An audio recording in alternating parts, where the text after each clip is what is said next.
Sir என்ன எதுக்கு நடுவில் போட்டிருக்காருன்னா இப்போ அடுத்து நிறைய தக் மூமெண்ட் இருக்கும். அதெல்லாம் ஒன்றும் இல்லைங்க, அதெல்லாம் நம்ம நண்பர்கள் கேள்வி கேட்க போகிறோம். Okay ready. Over to press please. Mic அங்கே கொடுங்க சார். நீங்கள் மேலே வரீங்களா? வேணும் சார், மேலே வாங்க வாங்க வாங்க வாங்க ப்ளீஸ். நான் வேணா ஃபோட்டோ எடுக்கிறேன், வாங்க. சரி வாங்க, மேலே வாங்கலேன் ப்ளீஸ், எனக்கு ஆசையாக இருக்குது, வாங்க. ஏன்னா பல வாட்டி எல்லாருமே கேட்குறாங்க யார் அது கேள்வி கேட்குறா ப்ரெஸ் சைட்லன்னு. ஸோ மேலே வரலாம் சார், ப்ளீஸ் வாங்க. இன்னைக்கு இந்த முகத்தை வந்து உலகத்துக்கே நாங்க காட்டுறோம். பல கேள்விகள் பல லான்ச்ல கேட்கக்கூடிய ரொம்ப முக்கியமான ஒரு நபர் இவர். என்ன நிறைய வம்புகள்ல மாட்டி விட்ட என்னோட தம்பி இவர் தான். இல்ல நீங்க தானப்பா? வாங்க பேசுங்க. என்ன வந்ததுல இருந்து ஹீரோயின் கூட ரொமான்ஸ் இல்லைன்றீங்க. படம் பேரே ஹிட்லர் வச்சிருக்காரு. உண்மையிலுமே ஹிட்லர் மாதிரி நடந்துட்டாரா டைரக்டர்? இல்ல, ஹிட்லர்ல வந்து ஃபுல் அண்ட் ஃபுல் ஆக்ஷன்ல ஃபோக்கஸ் பண்ணாரு. இனிஷியல் ரொமான்ஸ் கொடுத்தாரு, ஆனால் வந்து ரொம்ப இந்த என்ன சொல்கிறது இருக்குது, ரொமான்ஸ் இருக்குப்பா. தள்ளி பேசுகிறோம், நானும் அவங்களும் கண்ணாக பார்த்து ரொமான்ஸ் பண்ணுறோம். நெக்ஸ்ட் ப்ராஜெக்டில் இன்னும் க்ளோஸாக ட்ரை பண்ணலாம். உங்களுக்கு வேணுமா அது மாதிரி? சரி ஓகே தேங்க்யூ. இதில் ஆக்சுவலாக ஹிட்லரில் அந்த சொஸ்திக்கு அந்த கன் எல்லாமே இருக்குது. இது கம்யூனிசம் படமாக இருக்குமா? இல்லை, ஒரு கெட்டவன், அந்த கெட்டவனுக்கு ஒருத்தன் வந்து கெட்டவனாக தெரியறான் அப்படின்னா அவன் யார்? அவன் நல்லவன். கெட்டவன் பார்வையில் ஹீரோ ஹிட்லராக தெரியறான். ஹிட்லர் மாதிரி வந்து கெட்டவனை வந்து டெரர் காட்டுறான், அதனால வந்து ஹிட்லர்னு பேர் வச்சுருக்காங்க. இப்போ நீங்கள் மேடையில் பேசுறது பார்த்தீங்கன்னா ஆல்ரெடி நடிகர் சங்கத்தில் வந்து புகாரில் மாட்டினா 5 வருஷம் தடன்னு சொல்லியிருக்காங்க. ஸோ அதை பற்றி என்ன நினைக்கிறீங்க? என்ன புகாரில் மாட்டினா? இல்லை அந்த சம்மந்தம் ஹேமா கமிஷனு விசா கமிஷன் சொல்லிட்டு வந்துட்டு இருக்கு. ஆமாம். ஸோ பெண்களுக்கு அந்த இது இல்லை, பாதுகாப்பு இல்லைன்றாங்க. ஸோ நீங்கள் பாதுகாப்பாக தான் ரொமான்ஸ் இல்லாமல் நடிச்சிருக்கீங்க. இல்லை, படத்துக்குன்னு தேவைப்பட்ட அளவுக்கு பண்ணுறோம்ப்பா. ஆக்சுவலாக படத்துக்கு வந்து டைரக்டர் என்ன சொல்கிறாங்களோ அதை பண்ணுறோம். வேறு ஏதாவது முடிஞ்சால் நீங்கள் ஏதாவது சஜஸ்ட் பண்ணுறீங்களா நாங்கள் எப்படி பெண்களை பாதுகாக்கலாம்னு சொல்லிட்டு? அது நீங்கள் தான் சார் முடிவு பண்ண. இல்லை தம்பி, நீங்களும் ஒரு ஆம்பளை தானே? ஆம்பளை தான் சார். ஆமாம். ஆக்சுவலாக இப்போ வந்து அதுதான் கருத்து சொல்லிகிட்டே இருக்காங்க. இல்லை நம்ம சரி, நான் வந்து பெண்களை எப்படி பாதுகாக்கிறதுன்னு சொல்லிட்டு நான் சொல்கிறேன். உங்கள் கருத்து என்ன, எப்படி பாதுகாக்கலாம்? நம்ம தங்கச்சின்னு சொன்னாவே பாதுகாப்பு தான் தம்பி. முடியுமா? அதெல்லாம் மனசாட்சி இப்படி பேசுங்கப்பா. என்ன முடியுமா அது சொல்லுங்கள். நீங்கள் எப்படி பெண்களை பாதுகாக்க போகிறீங்க சொல்லுங்கள். அவங்க கிட்ட எப்படி நடந்துக்கணுமோ அந்த மாதிரி. எப்படி நடந்துப்பீங்க? நான் பெண்ணு வச்சுப்போமே, எப்படி நடந்துப்பீங்க? எப்படி சாப்பிட்டீங்களா? சாப்பிட்டேன். ஆமாம். நான் என்ன பண்ணேன், இப்போ இன்டர்வியூ கொடுத்துட்டு இருக்கிறேன். அப்புறம் ஓகே, இன்டர்வியூ கொடுத்துட்டீங்கன்னா ஃப்ரெண்ட்ஸாக எப்படி பேசுவாங்களோ அந்த மாதிரி நடந்து. ஃப்ரெண்ட்ஸ் எதுக்கு பேசுறீங்க? தங்கச்சின்னு சொல்லிட்டு போக வேண்டியது தானே. வேற எதுவும் தேவையில்லை என்கிட்ட உங்களுக்கு ஆக்சுவலாக. இல்லை சார். இல்லை பெண்ணா வந்து நிற்கிறேன் இல்லையா? சாப்பிட்டீங்களான்னு கேட்டீங்க, சாப்பிட்டேன்னு சொல்லியாச்சு. வேற என்ன கேட்டீங்க ஆக்சுவலாக? அடுத்தது என்ன ப்ராஜெக்ட் பண்ண போறீங்க? அடுத்தது கூட பண்ணிட்டு இருக்கீங்க. நான் வந்து சுதாரிப்பா அண்ணான்னு பேசிடுறேன் இனிஷியல்லேருந்து. இப்போதான் பெண்கள் அப்படிதான் பேசுறாங்கல்ல, தன்னை பாதுகாத்துக்கிறதுக்கு. உங்களை மாதிரி பசங்களை பார்த்தா, வாலிபர்களை பார்த்தா எடுத்த உடனே அண்ணான்னு சொல்லிடுறாங்க. இன்னைக்கு ஆங்கர் மேல என்ன கோவம் தெரியல வச்சு இன்னைக்கு செஞ்சு. சோபனா என்னோட பெஸ்டி ஆக்சுவலா. நம்ம ஜாலியா பேசிக்கிட்டேன், வேற ஒன்றும் இல்லப்பா. அதே போல இப்போ வர நீங்க சொன்னீங்க சமீபத்தில் நாங்கள் ப்ரொமோஷன் பண்ணிட்டு இருக்கோம்னு சொல்லிட்டு, அந்த ப்ரொமோஷன் பண்றீங்க, இங்க நிறைய கேமராஸ் இருக்கு, இவங்களுக்குலாம் ஏன் கொடுக்க மாட்டீங்க? கொடுத்துட்டு இருக்கேன். இது உங்களை கூப்பிட்டு வச்சு பேசிட்டு இருக்கோம், எல்லாரையும் வர வச்சு பேச போறேன்.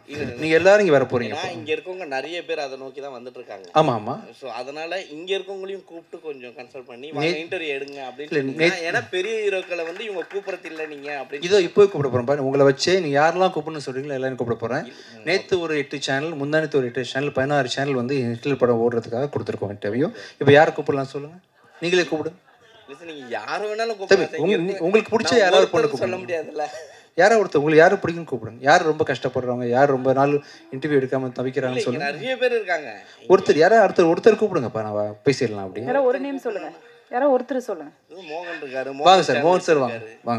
மோகன் சார் வாங்க ப்ளீஸ், மேலே வாங்க. என்ன அவர் ஹாய்ன்றாரு, உங்களை கூப்பிடுறாங்க சார். ஹாய் அப்படின்றாரு. மைக் தேங்க்யூ வாங்க. என்ன செஞ்சுட்டு இருந்தாரு? சி தம்பி, நான் செய்யற மாதிரியா இருக்கு. எவ்வளவு அன்பா பழகுறேன், அன்பா பேசிட்டு இருக்கேன். தம்பி, இது உண்மை மனசு சொல்லுங்கப்பா. இல்லை உண்மைதான் சார். சரி சார், வணக்கம். இப்போ எல்லாரையும் வந்து ஜிவி சார் வச்சு செய்வார், ஏன் ஸ்டேஜில் அவரை வச்சு செஞ்சீங்க? சி ஆக்சுவலாக என்னன்னா, என் மைண்டு ஃபுல்லாக என்ன இருக்குன்னு ஓப்பனாக சொல்கிறேன். எப்படியாவது பண்ணி இந்த ப்ரொடியூசரை காப்பாற்றிடணும், அதை தவிர்த்து எனக்கு எதுவுமே இல்லை. ஒரு குட்டிக்காரன் அடிக்கணும், ஏதாவது ஒன்று பேசணும். இது என் ப்ரொடக்ஷன் கிடையாது. இதில் உள்ள எல்லா இதுவாக இருந்தாலும் அது ராஜா சார் தான் பொறுப்பு. பின்னாடி டிஸ்பிளே வேறு ஒர்க் ஆகலை. ஒருவேளை ஒர்க் ஆச்சுன்னு சொன்னால் ஹிட்லர்னு தெரிஞ்சிருக்கும். இந்த இடத்துல ஒரு ஹீரோவாக ஏதாவது பண்ணி ஏதாவது காப்பாற்ற முடியுமே, என்னை நம்பி வந்து ஐஸ்வர்யா தத்தா இருக்காங்க, அந்த ஒரு பொண்ணு நடிச்சிருக்கிறாங்க, இந்த டீம் சம்மந்தப்பட்டிருக்காங்க. தனாவோட வாழ்க்கை இது 4 வருஷம் கழிச்சு ஒரு படம் நடிச்சிருக்கிறாரு. இவங்களுக்கு ஏதாவது ஒன்று பண்ணுமேன்றதுக்காக, இது என்னோட தனிப்பட்ட நேச்சர் கிடையாது, இந்த படத்துக்காக என்ன பண்ணுறதுக்காக சாரை கூப்பிட்டு ஒரு கலகலன்னு போட்டு அதெல்லாம் நீங்கள் மீடியாவில் போடுவீங்க, மக்கள் பார்ப்பாங்க, இது ஹிட்லர் சம்மந்தப்பட்ட விழான்னு தெரியும். ஸோ அதனால் வந்து படத்தை பார்ப்பாங்க, புக்கிங் நடக்கும், எல்லோரும் இந்த படத்தை பற்றி சம்மந்தப்பட்டவங்க எல்லோரும் சந்தோஷமாக இருப்பாங்கன்றதுக்காக பண்ண வேலை தான், மற்றபடி வேறு ஒன்றும் இல்லை. படத்துக்கு வந்து ஹிட்லர் பேர் வச்சுருக்கீங்க. உண்மையான ஹிட்லருக்கு வந்து ஒரு புகழ் ஒன்று பிடிக்கும், அவருக்கு புகழ் பிடிக்கும், வெற்றி பிடிக்கும். அதே மாதிரி விஜய் ஆண்டனிக்கு வந்து கிசு கிசு பிடிக்கும். இந்த ஹிட்லருக்கு என்ன பிடிக்கும்? இந்த ஹிட்லருக்கு ஒன்றும் இல்லை, தனாவோட சொன்னேன் இல்லையா, ரொம்ப அருமையான டைரக்டர், ரொம்ப அருமையான ப்ரொடியூசர், இவங்களோட வெற்றி எனக்கு பிடிக்கும். அவங்க ஜெயிக்கணும், அவங்க வெற்றி எனக்கு பிடிக்கும். இந்த படத்தை பொறுத்த வரைக்கும் எனக்கு இந்த மூமெண்ட்டில் என்னோடய தேவை எல்லாமே 27 செப்டம்பர் மாதம் ரிலீஸ் ஆகக்கூடிய என்னோடய படம் வெற்றி அடையணும், ஓடணும். அதுக்குரிய தகுதி அத்தனையுமே இந்த படத்துக்கு இருக்குது. எல்லோரும் நல்லா இருக்கணும், அவ்வளோதான். சரி, லாஸ்ட் படம் வந்து இப்போ வந்து ஒரு படம் ரிலீஸ் பண்ணணும் போது ரொம்ப கஷ்டப்படுவாங்க ஆக்டரும் சரி டிஸ்ட்ரிபியூட்டரும் சரி யாராக இருந்தாலும் சரிங்களா. ஆனால் வந்து திடீர்னு ஒரு ஸ்ட்ரகிள் வருது. ஒரு படத்தை வந்து ரிலீஸ் பண்ணிட்டாங்க, அந்த இடத்துல வந்து ஒரு ஸ்ட்ரகிள் வருது. அப்படி எப்படி சார் நீங்கள் ஹேண்டில் பண்ணுறீங்க? லாஸ்ட் படம் உங்களுக்கு ஒரு பெரிய பிரச்சனை வந்தது, ஃபர்ஸ்ட் ஷோவே பிரச்சனை வந்தது, எப்படி நீங்கள் ஹேண்டில் பண்ணீங்க அதை? இல்லை, அது முடிஞ்ச வரைக்கும் எவ்வளோ தூரம் முடியுமோ. இப்போ நீங்கள் ஒருத்தர் ஆக்சிடென்ட் ஆகி கீழே விழுந்து கிடக்குறாங்க, நீங்கள் எப்படி ஹேண்டில் பண்ணுவீங்க? எல்லாருக்கும் ஒரு மனுஷங்க தூக்கி விடுவோம் இல்லையா, அந்த மாதிரி முடிஞ்ச வரைக்கும் நம்ம அந்த துறையில் இருந்துக்கிட்டு அதுக்கு என்ன செய்யணுமோ அதை பண்ணுறோம், அவ்வளோதான். சரி சார், எப்பவுமே வந்து நீங்கள் விஜய் ஆண்டனி சார் வரும்போதெல்லாம் அவங்க ஒய்ஃபை கூட்டின்னு வருவாங்க. ரொம்ப சமீப காலமாக இல்லை, ஏன் அவங்க வந்தாங்கன்னா ஹீரோயின் கூட ரொமான்ஸ் பண்ண முடியாதுனாலையா? இல்லை, அப்படி இல்லை, கொஞ்சம் அவருங்க வேறு சில விஷயங்கள்னால கொஞ்சம் வீட்டில் இருக்கிறாங்க. மேபி இன்னும் ஒரு 1 இயர் கழிச்சு இன்னும் சகஜமாக நிலைமைக்கு வந்துடுவாங்க, கூட்டு வருவாங்க, அவசியம் கூட்டு வருவாங்க. அக்காவை கூட ரொமான்ஸ் பண்ணுறீங்களா? என்ன சார் அர்த்தம்? இல்லை, அப்படி வினைத்தாண்டி வருவாயில் ஜெஸ்ஸியை தான் அவர் ரொமான்ஸ் பண்ணியிருப்பார், சிம்பு. ஆக்சுவலாக அவங்க அக்கா தான் ஜெஸ்ஸி. அதான் அது மாதிரி கௌதமேன் சார் இருந்ததுனால அப்படி ஆரம்பிச்ச போது அவங்க அக்கா கிடையாது, ஃப்ரெண்டு தான், சின்ன பொண்ணு தான். ஒரு 16 வயசு இருக்குமா உங்களுக்கு? ஐயா விட்டுருங்க ஐயா, எதுக்கு இத்தனை கேமராஸை போட்டுட்டு ஐயா உங்களுக்கு ஓகேவா, ஹாப்பி ஆயிடுச்சா? நீங்க இன்டர்வியூ எடுக்கணும், உங்க நண்பன் எடுத்துட்டீங்க, வேற ஏதாவது கேள்வி இருக்கா? வேற என்ன கேட்குறாங்கன்னா, பர்சனலா ஒரு சேனலுக்கு போயிட்டு சின்ன சேனல் கூப்பிட்டா யாரும் பெரிய ஆக்டர் யாரும் கூப்பிடுறது கிடையாது. இப்போ விஜய் ஆண்டனி மாதிரி ஒரு பெரிய ஹீரோ வந்து கூப்பிட்டாங்கன்னா அவங்களுக்கு ஒரு என்ன, அவங்களுக்கு வந்து ஒரு அங்கீகாரம் கிடைக்கும். அதுக்காக தான் இந்த வார்த்தை கேட்குறோம் நாங்கள். சந்தோஷம், ரொம்ப சந்தோஷமா இருக்கு. வேற யாரை கூப்பிடலாம் நீங்க சொல்லுங்க, கூப்பிடலாம். டேரக்டே இல்லை சார், நீங்கள் இன்டர்வியூ வந்து அவங்க ஆஃபீஸில் கூப்பிட்டாலும் வந்து பண்ணி கொடுப்பாங்க. கண்டிப்பாக பண்ணலாம். இப்போதைக்கு உங்க ஆசை திருப்தி பண்ணுறதுக்காக ஏதாவது ஒருத்தர் கூப்பிட்டுருங்க. பாலாஜி கூப்பிட்டுமே பெருந்தச்சு வாங்க சார். ரிங்கு கார்த்தினா இருக்காரா? இல்லை, வேற யாரு தோணுனா கூட மேலே வரலாம், என்கிட்ட கேள்விகள் கேட்கலாம், பேசலாம், ஜாலியாக இருக்கலாம். வாங்க விமல், சும்மா இருக்க மாட்டே விமல், கேட்பீங்க? வாங்க, யாராவது சும்மா வாங்க, என்ன வேணா பேசலாம், வாங்க, ஜாலியாக இருப்போம். வாங்க. விமல் யாரு?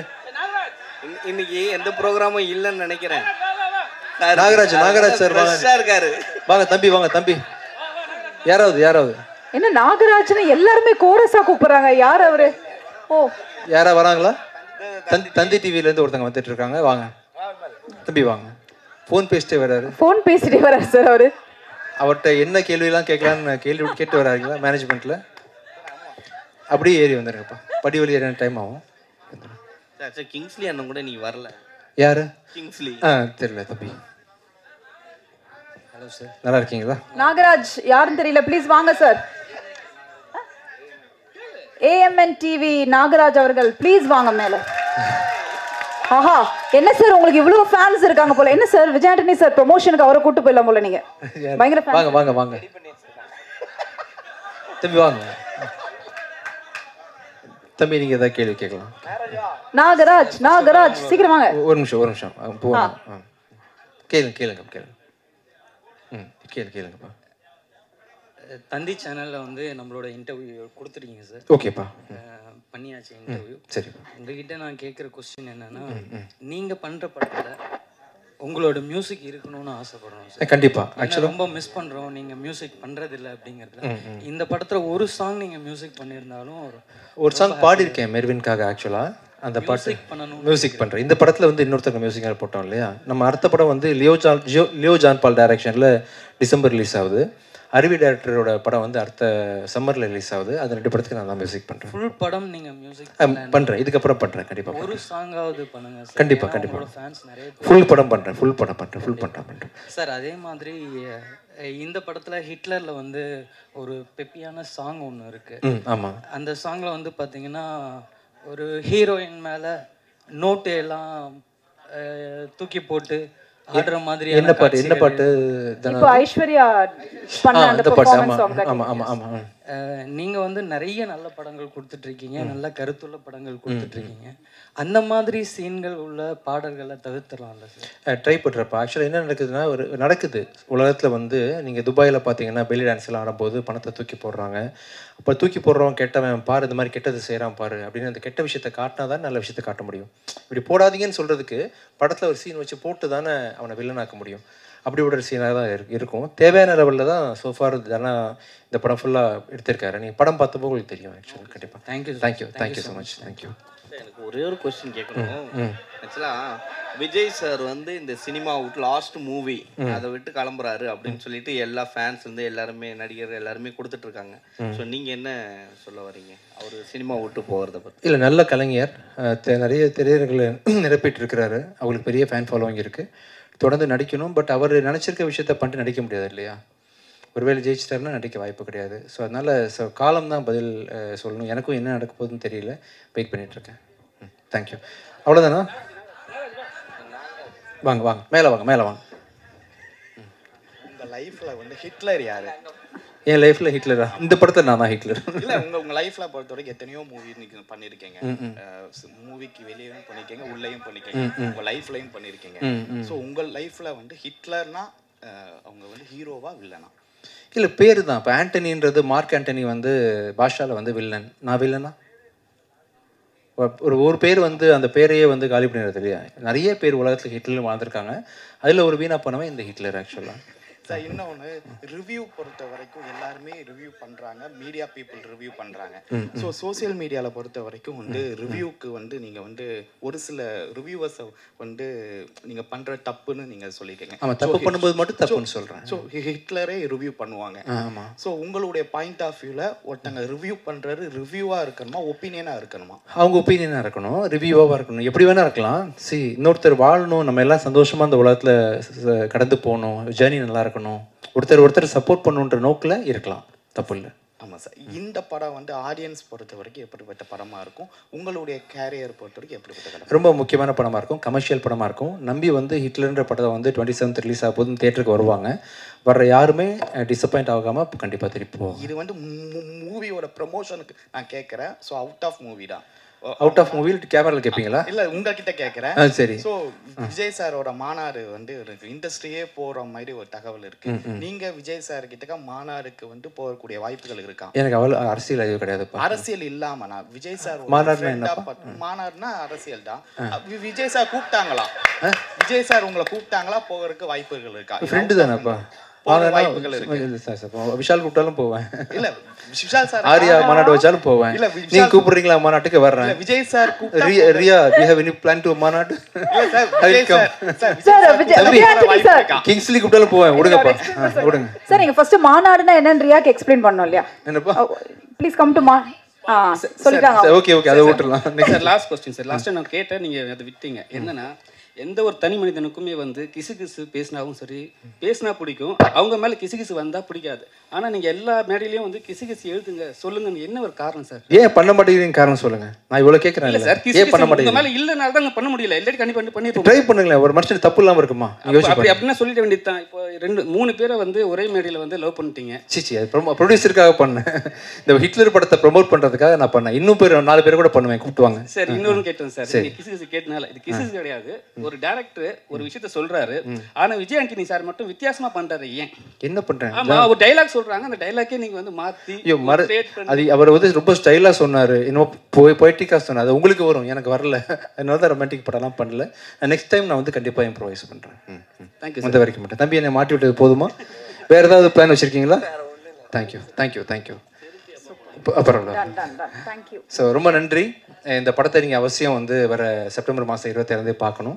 படம் கண்டிப்பான கமர்ஷியல் படமாக உங்களை எல்லாரையும் திருப்தி படுத்துகிற படமாக நிச்சயமாக இருக்கும். Thank you. Thank you. Thanks to Press and Thank you. Media Friends. Thank you, so Shobana. much. Thank you so much. Thank you. Thank you.